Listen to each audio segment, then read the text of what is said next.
जय श्री राम। आप सभी देशवासियों को देवउठनी एकादशी की बहुत बहुत शुभकामनाएं। कल जो है 4 नवंबर को देवउठनी एकादशी है, जिसे पूरे भारत देश में भगवान के जागने के पर्व पर मनाया जाता है और यह अति हर्षो और उल्लास के साथ मनाया जाता है। आज हम उन्हीं एकादशी के बारे में एक कथा बताने जा रहे हैं, जिस कारण से एकादशी पर्व मनाया जाता है। तो एक नगर का एक राजा था और वह उसके राजा में सभी प्रजा जो सुखी पूर्वक जीवन व्यतीत करने वाला था। एकादशी को उस क्षेत्र में कोई भी अन्न नहीं खाता था, ना कोई दुकान में अन्न बेचा जाता था। उस नगर के सभी लोग जो है फलाहारी भोजन करते थे। एक बार भगवान ने राजा की परीक्षा लेनी चाहिए। भगवान ने एक सुंदरी रूप का धारण किया तथा सड़क पर बैठकर वह धारणा में बैठ गया। तभी राजा उधर से निकला और सुंदरी को देख करके चकित रह गया। अरे क्यों ना हो भाई, किसी सुंदरी को आप देखो और आपका मन विचलित न हो, ऐसी वाली बात नहीं। और वह ठहरा राजा, वह भी उस सुंदरी के मन को देख करके मोहित हो गया और उसने पूछा कि हे सुंदरी, तुम कौन हो और इस तरह क्यों बैठी हो।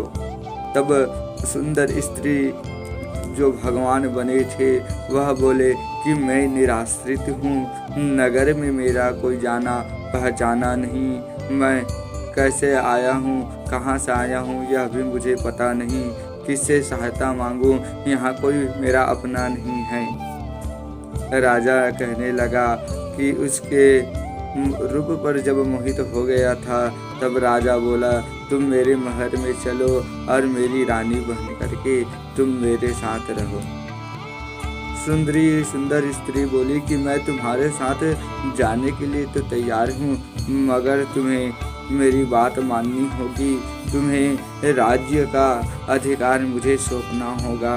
राज्य पर मेरा पूर्ण अधिकार होना चाहिए, तभी मैं आपके साथ जाऊंगा और मैं जो भी बनाऊंगा, मैं जो भी कहूंगी वह आपको स्वीकार करना पड़ेगा, तब तो आप मुझे अपने राज्य में लेकर के चले।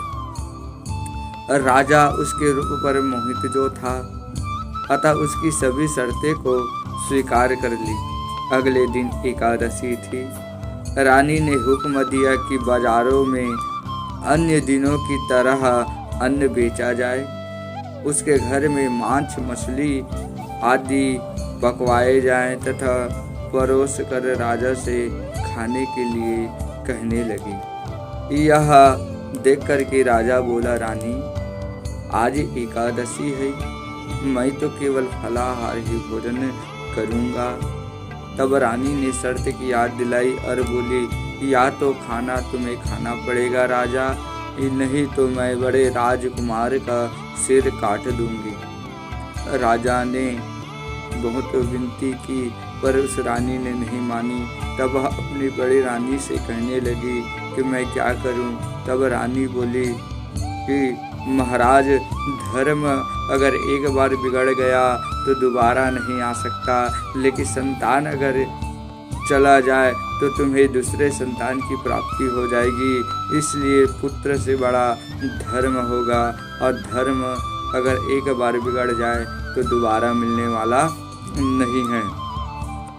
इसी दौरान बड़ा राजकुमार खेल करके कहीं से आया। माँ की आंखों में आंसू को देख करके वह रोने का कारण पूछने लगा। तो माँ ने उसे उनकी सारी बातों को बतलाई। तब वह बोला, मैं सिर देने की तैयार हूँ माँ। पिताजी के धर्म की रक्षा होनी चाहिए और यह धर्म रक्षा जरूर होगा माँ। राजा दुखी मन से राजकुमार का सिर देने को तैयार हुआ। तब रानी के रूप में भगवान विष्णु ने प्रकट होकर के असली बात बतलाई। राजन, तुम इस कठिन परीक्षा में पास हो गए हो। भगवान ने प्रसन्न मन से राजा को जो वर मांगने के लिए कहा। तब राजा ने कहा कि हमारी जो क्षेत्र है, हमारी जो नगर है, यहाँ सभी प्रजा सुखी पूर्वक जीवन यापन करता रहे। आपका आशीर्वाद हमारे ऊपर सदा बने रहे और हम इसी प्रकार आपका जो है सुखी पूर्वक आपको स्मरण करते रहें। इस प्रकार जो है एकादशी मनाया जाता है। आप सभी सुख पूर्वक एकादशी मनाएं। जय श्री राम।